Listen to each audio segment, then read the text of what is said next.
जाति मूल रूप से वो ब्राह्मण जाति है जिनका काम आदिकाल में यज्ञ में पशु बलि देना होता था। आदिकाल में यज्ञ में बकरे की बलि दी जाती थी। संस्कृत में इनके लिए खटिक शब्द का प्रयोग किया गया है। मध्यकाल में जब क्रूर इस्लामी आक्रांताओं ने हिंदू मंदिरों पर हमला किया तो सबसे पहले खटिक जाति के ब्राह्मणों ने ही उनका प्रतिकार किया। राजा और उनकी सेना तो बाद में आती थी। मंदिर परिसर में रहने वाले खटिक ही सर्वप्रथम उनका सामना करते थे। तैमूर लंग को दीपालपुर व अजोधन में खटिक योद्धाओं ने ही रोका था और सिकंदर को भारत में प्रवेश से रोकने वाली सेना में भी सबसे अधिक खटिक जाति के ही योद्धा थे।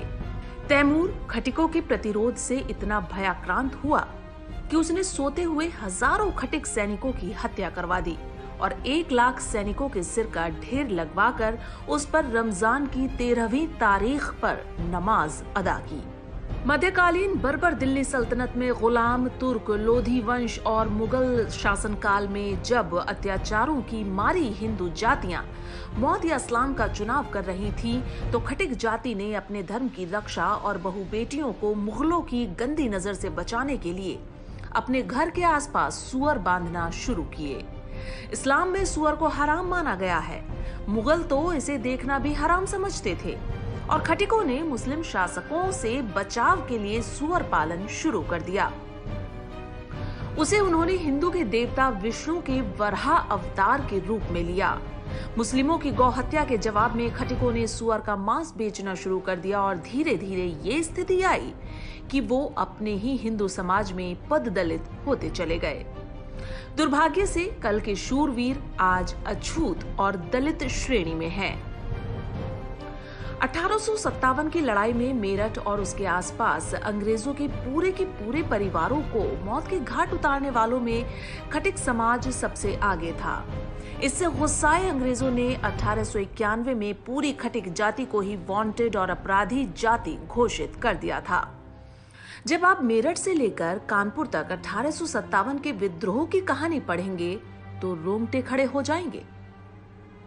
जैसे को तैसा पर चलते हुए खटिक जाति ने न केवल अंग्रेज अधिकारियों बल्कि उनकी पत्नी, बच्चों को इस निर्दयता से मारा कि अंग्रेज थर्रा उठे।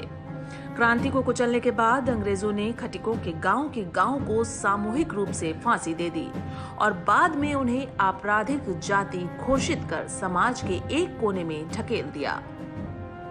स्वतंत्रता से पूर्व जब मोहम्मद अली जिन्ना ने डायरेक्ट एक्शन की घोषणा की थी तो मुस्लिमों ने कोलकाता शहर में हिंदुओं का नरसंहार शुरू किया, लेकिन 1-2 दिन में ही पासा पलट गया और खटिक जाति ने मुस्लिमों का इतना भयंकर नरसंहार किया कि बंगाल के मुस्लिम लीग के मंत्री ने सार्वजनिक रूप से कहा कि हमसे भूल हो गई।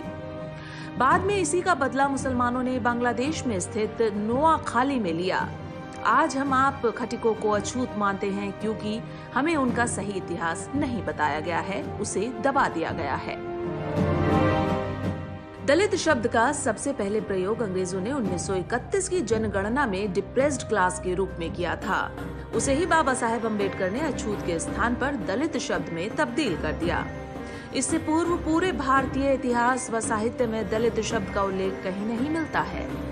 मुस्लिमों के डर से अपना धर्म नहीं छोड़ने वाले, हिंसा और सुअर पालन के जरिए इस्लामी आक्रांताओं का कठोर प्रतिकार करने वाली एक शूरवीर खटिक जाति को आज दलित वर्ग में रखकर अछूत की तरह व्यवहार किया जाता है।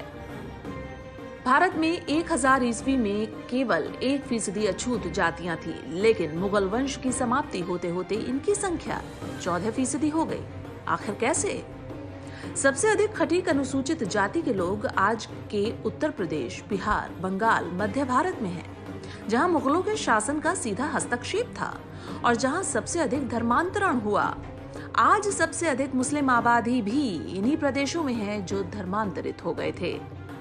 डॉक्टर सुब्रमण्यम स्वामी लिखते हैं, अनुसूचित जातियां उन्हीं बहादुर ब्राह्मण व क्षत्रियों के वंशज हैं जिन्होंने जाति से बाहर होना स्वीकार किया, लेकिन मुगलों के जबरन धर्म परिवर्तन को स्वीकार नहीं किया।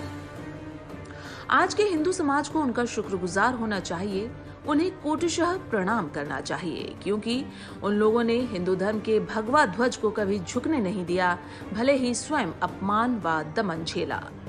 प्रोफेसर शेरिंग ने भी अपनी पुस्तक हिंदू कास्ट एंड ट्राइब्स में स्पष्ट रूप से लिखा है कि भारत के तथाकथित निम्न जाति के लोग कोई और नहीं बल्कि ब्राह्मण और क्षत्रिय ही हैं। स्टेनले राइस ने अपनी पुस्तक Hindu customs and their origins में भी यही लिखा है कि अछूत माने जाने वाली जातियों में प्रायः वो बहादुर जातियां भी हैं जो मुगलों से हारी तथा उन्हें अपमानित करने के लिए मुसलमानों ने अपने मनमाने काम करवाए थे। यदि आज सनातन धर्म बचा हुआ है तो अपने इन्हीं अनुसूचित जाति के भाइयों के कारण, जिन्होंने नीच कर्म करना तो स्वीकार किया लेकिन इस्लाम को नहीं अपनाया। धन्य हैं हमारे ये भाई जिन्होंने पीढ़ी दर पीढ़ी अत्याचार और अपमान सहकर भी हिंदुत्व का गौरव बचाए रखा और स्वयं अपमानित और गरीब रहकर भी हर प्रकार से भारतवासियों की सेवा की है।